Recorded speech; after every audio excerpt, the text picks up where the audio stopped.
कहाँ कहाँ किया जाता है। पहला हमारा सेंटेंस है मुझे सुबह स्कूल जाना है। तो यहाँ पे सुबह स्कूल जाना है, आपने बता दिया ना कब जाना है, सुबह में जाना है।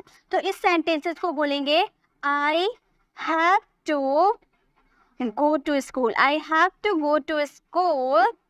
कब जाना है, सुबह में जाना है, यानी कि इन द मॉर्निंग। अब यहाँ पे इन का यूज क्यों किया गया है वो मैं आगे बताऊंगी आपको। पहले हम सेंटेंसेस को अच्छे से ट्रांसलेट करते हैं। नेक्स्ट सेंटेंस है सुहाना सुबह 7 बजे स्कूल जाती है।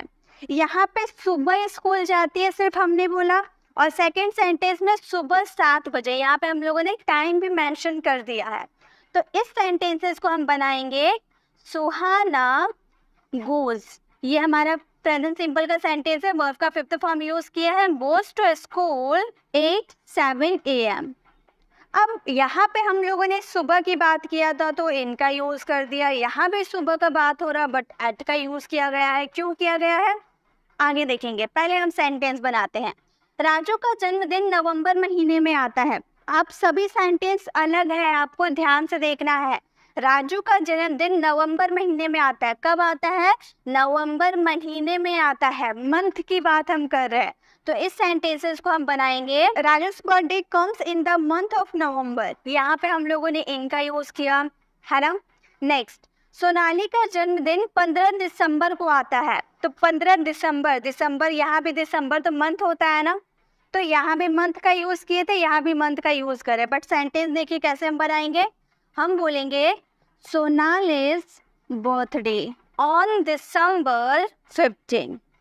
अब देखिए सारा सेंटेंस अलग बनाना। पहले हम लोगों ने सुबह का बात किया था तो हम लोगों ने इनका यूज कर दिया। नेक्स्ट हम लोगों ने सुबह का तो बात किया था बट एट का यूज कर दिया। नेक्स्ट में नवंबर यानी कि मंथ की हम लोगों ने बात की थी तो इनका यूज किया।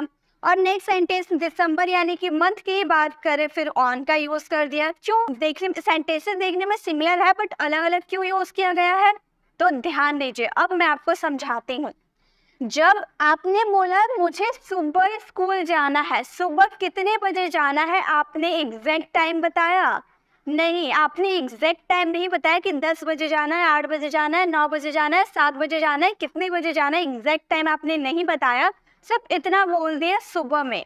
तो उस सिचुएशन में आपको इनका यूज करना है, ठीक है। नेक्स्ट सेंटेंस, सुहाना सुबह 7 बजे स्कूल जाती है। अब सुहाना ने एग्जैक्ट टाइम बता दिया ना, कितने बजे, सुबह 7 बजे। अब हमें पता चल गया एग्जैक्ट टाइम हमें पता है 7 बजे। तो जब आपको एग्जैक्ट टाइम बता दोगे कि सुहाना 7 बजे स्कूल जाती है, 10 बजे स्कूल जाती है, 8 बजे स्कूल जाती है, तो एग्जैक्ट अगर आपको टाइम पता होगा तो वहाँ पे आप एट का यूज कर दोगे, ठीक है। नेक्स्ट, राजू का जन्मदिन नवंबर महीने में आता है। नवंबर में किस डेट को हुआ है ये बताया है नहीं, नवंबर में तो बहुत 1 से 30 तक होते हैं, उनके बीच कभी भी हो सकता है उसका बर्थडे। तो आपको एग्जैक्ट डेट नहीं बताया है कि कब है, नवंबर में कब है, एग्जैक्ट आपको डेट नहीं बताया है तो इनका यूज किए हैं। सोनाली का जन्मदिन 15 दिसंबर को है, तो दिसंबर में कब है, 15 तारीख को है, एग्जैक्ट आपको डेट बता दिया गया है, इसलिए ऑन का यूज किए हैं। समझ में आया। अब सिर्फ एक ही यूजेस नहीं होते, ये इन और एट का एक ही यूजेस नहीं होता है, इसमें हम ऑन को नहीं जानने वाले हैं। डिफरेंस था इसलिए मैंने आपको बता दिया। ऑन को यहाँ पे हम नहीं पढ़ने वाले हैं, हम सिर्फ इन और एट को पढ़ने वाले हैं। अगर आपको इन और एट समझ में आ जाएगा तो नेक्स्ट वीडियो में आपको ऑन भी बिल्कुल डिटेल में बताऊंगी। तो पहले इन और एट को समझते हैं, क्योंकि इसके एक ही यूजेस नहीं, बहुत सारे कंडीशन होते हैं इनके यूज करने के। तो चलिए पहले हम सीखते हैं। लास्ट में आपको प्रैक्टिस के एक क्वेश्चन दूंगी जिसमें इन, एट और ऑन आपको लगाना होगा इसी तरह से, तो वो आप जरूर सॉल्व कीजिएगा। सबसे पहले एट का यूज करेंगे टाइम के लिए, ठीक है। एट का यूज कब करेंगे, टाइम के लिए। जैसे मैं सुबह 7 बजे जागती हूँ, मैंने एग्जैक्ट आपको टाइम बता दिया ना, कितने बजे मैं जागती हूँ, 7 बजे, तो एग्जैक्ट टाइम पता है, यानी कि एट का यूज करेंगे। हम बोलेंगे I wake up at 7 AM। I wake up at 7 AM, मैं सुबह 7 बजे जागती हूँ। समझ में आ गया। नेक्स्ट, मैं 10 बजे स्कूल जाती हूँ। कितने बजे जाती हूँ, 10 बजे, मैंने एग्जैक्ट आपको टाइम बता दिया। तो इस सेंटेंस को हम बोलेंगे आई गो टू स्कूल 8 का यूज करेंगे 10 AM, ठीक है।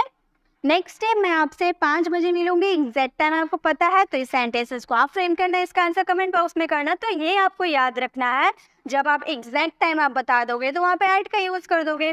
और नेक्स्ट यूज है एट का यूज आप करोगे स्मॉल प्लेसेस के लिए। जब कोई छोटी जगह की आप बात करोगे, जैसे गांव एक छोटा सा प्लेस होता है ना, तो छोटा सा प्लेस की अगर बात करोगे, स्मॉल प्लेस की बात करोगे, तो वहाँ पे आपको एट का यूज करना होगा। जैसे हम लोग अपने गाँव में रहते हैं, तो शहर की तरह बहुत बड़ा तो नहीं होता है गांव, गांव छोटा सा होता है, तो छोटी प्लेस के लिए आपको एट का यूज करना है। तो आप बोलोगे we live at our village, हम अपने गांव में रहते हैं। तो इस तरह से आप यूज करोगे स्मॉल प्लेस के लिए। जैसे मैं नई दिल्ली के जामिया नगर में रहती हूँ, नई दिल्ली के कोई छोटा सा जगह है जामिया नगर, मैं वहाँ रहती हूँ, मैंने ऐसा कहा। न्यू दिल्ली में रहती हूँ ये नहीं कहा। दिल्ली अगर मैं बोलूँ तो बहुत बड़ा प्लेस हो गया, लार्ज प्लेस हो गया, लेकिन मैं स्मॉल प्लेस की बात कर रही हूँ कि दिल्ली के जामिया नगर, यानी कि दिल्ली का एक छोटा सा कोना होगा जामिया नगर, तो वहाँ मैं रहती हूँ। तो ये छोटा सा प्लेस है, तो एट का यूज करेंगे। हम बोलेंगे, यहाँ पे भी इनको आपको देखना नहीं है, ठीक है, मैं अभी एट का यूज आपको बता रही हूँ, एट का यूज आप सिर्फ देखिए। नेक्स्ट है एक रात उसने होटल में गुजारी। इस सेंटेंसेस को आप फ्रेम करना है, इसका आंसर कमेंट बॉक्स में करना। तो होटल एक छोटा सा प्लेस हो गया ना, तो यहाँ पे आपको क्या यूज करना है, एट का यूज करना है। चलिए नेक्स्ट देखिए। नेक्स्ट एट का यूज है फेस्टिवल या इवेंट के लिए। जब आप कोई फेस्टिवल की बात करते हो, जैसे होली हो गया, दिवाली